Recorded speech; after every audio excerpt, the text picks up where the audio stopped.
दूसरी चीज है, माने जो आपका सवाल था कि क्या यहाँ ईश निंदा कानून होनी चाहिए, उससे मुझे लगता है कि संगीता आगे जी ने बहुत अच्छे से एक्सप्लेन किया कि इसको क्या आप संविधान का तालिबानीकरण करना चाहते हैं। अगर किसी चीज को इम्प्लीमेंट कहां इंप्लीमेंट हुआ है, सबसे नजदीक में अपने पड़ोसी को देख लीजिए, वहां पे क्या हो रहा है, वहां पे तो 295 था, 295 ए था, लेकिन जैसे ही जियाउल हक आए उन्होंने धर्म की राजनीति शुरू की और उन्होंने 295 बी भी शुरू किया और सी भी लगाया और उसको मुसलमान और कुरान स्पेसिफिक बना दिया। और आज पाकिस्तान में हालत क्या है, 8 साल के बच्चे को होती है सजा और उसके बाद एक टीचर को सजा होती है, जो जब उसकी जो छात्रा होती है उसको सपने में दिखाई देता है कि वो जो शिक्षक था वो ईश निंदा कर रहा था। तो और अभी तक 100 लोगों को भीड़ सड़क पे मार चुकी है, पत्थर मार मार के कर चुकी है। यहाँ भी तो यही हो रहा है सुजाता, इसीलिए तो पूछ रहा हूं मैं, ये रुकेगा कैसे?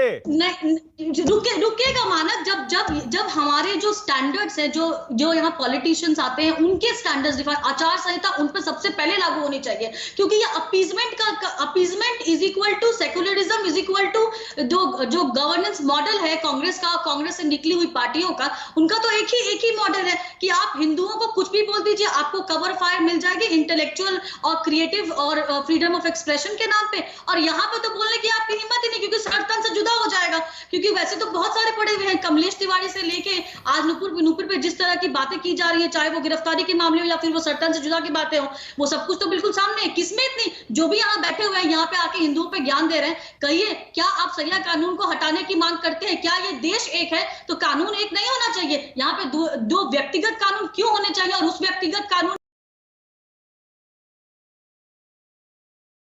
फेथ से जो कि गैर मजहबी लोगों के लिए है, वो क्यों एग्जिस्ट होना चाहिए? देखिए, आप भी ना, समस्या यही आती है, हर पक्ष दूसरे पक्ष से कहता है कि आपके दोहरे मापदंड है। अब जैसे आप हैं, मैं आपसे पूछता हूं, आप बताइए, चलिए आप कहिए, नुपुर शर्मा, मोहम्मद जुबैर, इसके अलावा अरुण यादव, जिनका आज ट्वीट वायरल हुआ, बीजेपी ने उनको हटा दिया, हरियाणा आईटी सेल के बीजेपी के चीफ हैं, अब नहीं है, इन सब के खिलाफ महुआ मोइत्रा, लीना, मणिमेकलई और जितने भी लोग हैं, कहिए सबके खिलाफ एफआईआर होनी चाहिए और सबको जेल में डाल देना चाहिए। देखिए, पहले तो नुपुर शर्मा पे तो एफआईआर हुई है, एक नहीं अनगिनत हुई है। महुआ मोइत्रा तो एफआईआर छोड़िए, पार्टी ने एक कवर फायर देने का किया है और सिर्फ किनारा कर लिया है। वो ममता बनर्जी जो मंच पे आके बोलते हैं कि नुपुर के खिलाफ जिहाद होना चाहिए, वो महुआ मोइत्रा पे बिल्कुल चुप हो गई, उसको व्यक्तिगत टिप्पणी बता दे रही है।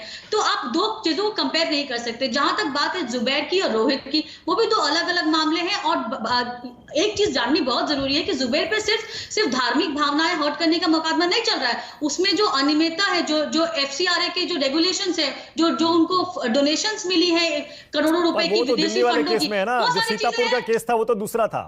सीतापुर के केस में सुप्रीम कोर्ट ने राहत भी दे दी। तो ये तो अच्छी बात है, इससे तो आपको ये दिखना चाहिए। ये नहीं हो सकता ना, ये नहीं हो सकता। आपको अरुण यादव का ट्वीट आपने देखा होगा, अरुण यादव का ट्वीट आपने देखा होगा।